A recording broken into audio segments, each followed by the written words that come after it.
if you look at so many societies or many places in the country, it would seem as if a lot of people are agitated. And if you put that in the mix of what the federal government has been saying concerning imminent famine, perhaps you should also put that and ask yourself if there is any correlation. But something has been happening in Rivers State, Port Harcourt specifically, and it was almost like mayhem yesterday. Joining us to tell us what exactly transpired is China's TV correspondent in Rivers State, Emmanuel Ere. Emmanuel, good morning and thanks for joining us.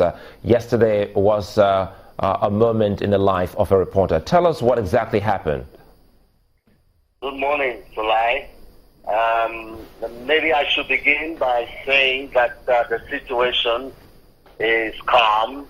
Normalcy has returned to the area, and everyone appears to be going about his own business. But just a little takeaway from what happened yesterday could have been worse. By that I mean, if both parties at some point met themselves, it could have been pure chaos. And of course, a lot of casualties would have been recorded. So that did not happen. Well, let me say, this is a fallout of the March 19th legislative rerun elections that were declared inconclusive with some local government areas cancelled. But that also followed the Court of Appeal judgment that annulled most of the seats in the Rivers State House of Assembly. You had about 9 members whose seats were not touched, 9 PDP members whose seats were not affected. So it took everybody back to the polls. And at the end of the day, you have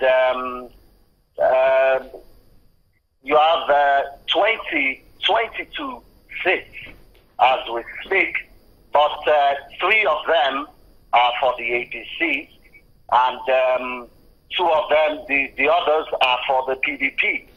Now, the 2 members who appear to be in the mix of the controversy as it stands are Victoria Nyeche and Andrew Miller.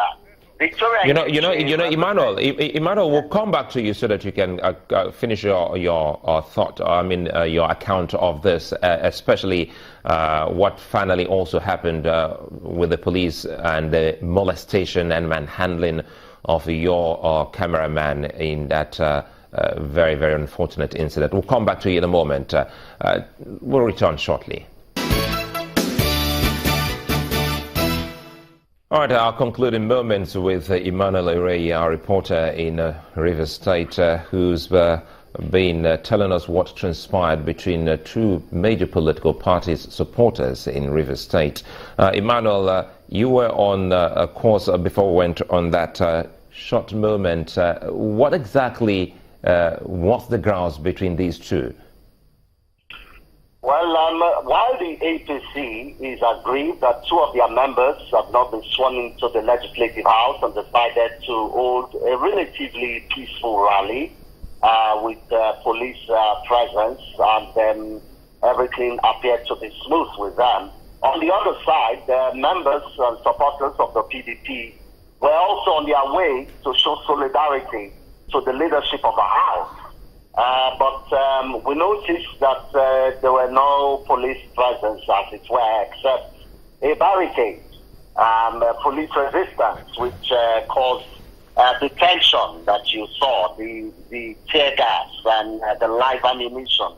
One person shot. Our cameraman, who was also caught in the mix, was beaten up by yet to be identified police officers. If you say a moment here, Emmanuel, if you say there was police presence and the man or those who assaulted your cameraman are believed to be Nigerian police, what is the police saying at the moment? Well, in my meeting with the Commissioner of Police, he had promised to look into the matter. I actually received a call from this morning from the Deputy Commissioner of Police in charge of the CID, who had stated that they've moved into serious investigation that they would like to pay a visit with our cameraman.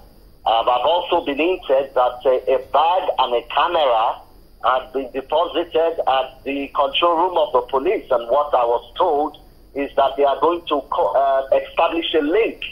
That is, if the bag and the camera belongs to us, they are going to establish a link with the police officer that dropped the bag and the camera. The Commissioner of Police, however, made it clear that his command will not try to sweep this under the carpet. And it might just be an opportunity to sound that note of warning again, that journalists should actually be protected in crisis situations or in situations like that. Quickly before I let you off, so what's the health situation, condition of your cameraman? He was let go of the hospital yesterday after taking his X-ray examination. He's to return there this morning to get the results, and we'll move on from there. Emmanuel, many thanks for speaking with us. In the course of the program, we hope to speak with the Commissioner of Police, Rivers State, to find out what he's been able to unearth concerning that incident. Sunrise Dilla takes a moment and will return shortly.